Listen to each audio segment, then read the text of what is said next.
नमस्कार, recipe for you या चॅनलमध्ये मी तुम्हा सर्वांचं स्वागत करते। आज एक आपण रेसिपी घेऊन आलो आहोत, शेवळांची भाजी। शेवळा ही एक रानभाजी आहे। पावसाळ्याच्या सुरुवातीलाच ही भाजी आपल्याला पाहायला मिळते, कारण पहिला पाऊस पडला की भाजी उगवते आणि ही रानटी भाजी आहे आणि ही खूप उपयुक्त भाजी अशी आहे। आपली रोगप्रतिकार शक्ती वाढवण्याचं काम ही भाजी करते। तर ही शेवळांची भाजी कशी करायची हे तुम्हाला मी आज दाखवणार आहे। सुरुवातीला ही शेवळा साफ कशी करायची ते आपण पाहणार आहोत। बघा, शेवळांच्या वरचा जो कव्हर असतो तो काढायचा असतो आणि आतमधल्या गाभ्याचा जो भाग असतो तो आपल्याला घ्यायचा आहे। आतमध्ये ओपन केल्यानंतर तुम्हाला इथे 3 रंग दिसतील। बघा, निसर्गाने रचना कशी केलेली आहे। एक मरून कलर आहे, एक पिवळा रंग आहे आणि फिक्कट ऑरेंज कलर आहे। तर जो पिवळा रंग आहे तिथपासून आपल्याला शेवळा ही कट करायची आहे, कारण पिवळा रंगाचा जर तुम्ही भाग घेतलात तर ते खवखवतं आणि म्हणून ही शेवळा साफ व्यवस्थित करायची असते। पिवळा रंग अजिबात घ्यायचा नाही।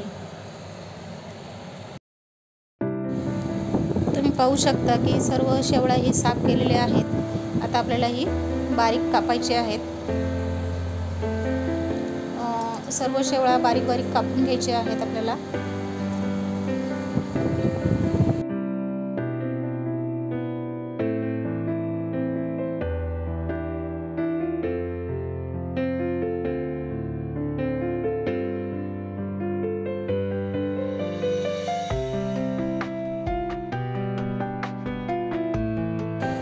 बघा, सर्व भाजी कापून झालेली आहे।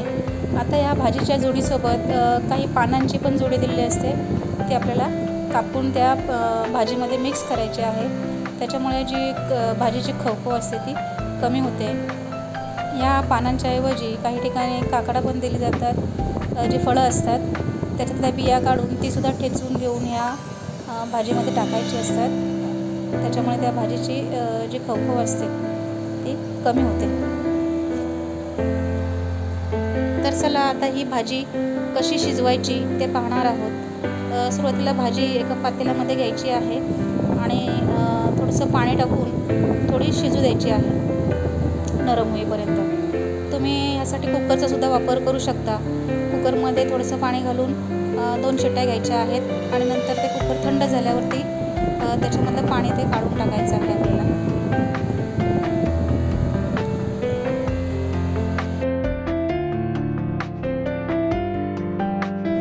एक चिरलेला कांदा घेतलेला आहे, लसूण, 2 हिरव्या मिरच्या, चिंच घेतलेली आहे, त्यानंतर खडा मसाला घेतलेला आहे, थोडासा भाजलेलं खोबरं आणि एक टोमॅटो कापून घेतलेला आहे। आपल्याला हे सगळं साहित्य आता फोडणीसाठी लागणार आहे। बघा, 10 ते 15 मिनटं आपल्याला ही भाजी गॅसवर शिजवायची आहे आणि चांगली शिजून निघाली की त्याच्यातलं जे अनावश्यक पाणी असतं ते काढून टाकायचं आहे। आपल्याला आता फोडणीसाठी थोडंसं साहित्य घेतलेलं आहे। बघा,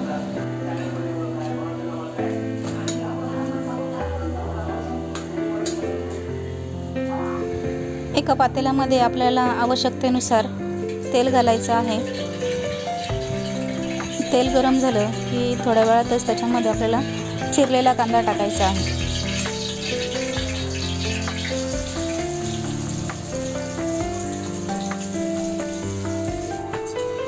कांदा चांगला परतून झाल्यानंतर त्याच्यामध्ये आपण लसूण आणि मिरचीची पेस्ट घालणार आहोत।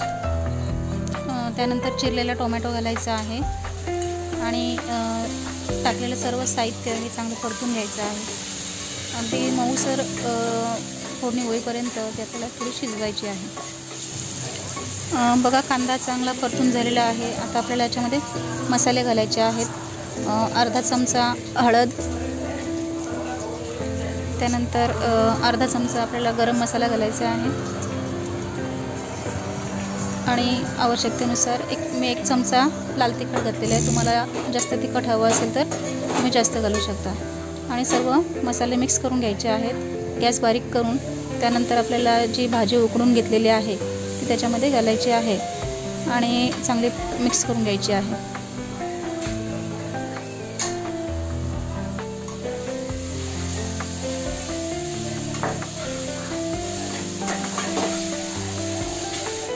नंतर थोडंसं पाणी घालायचं आहे आपल्याला शिजण्यासाठी.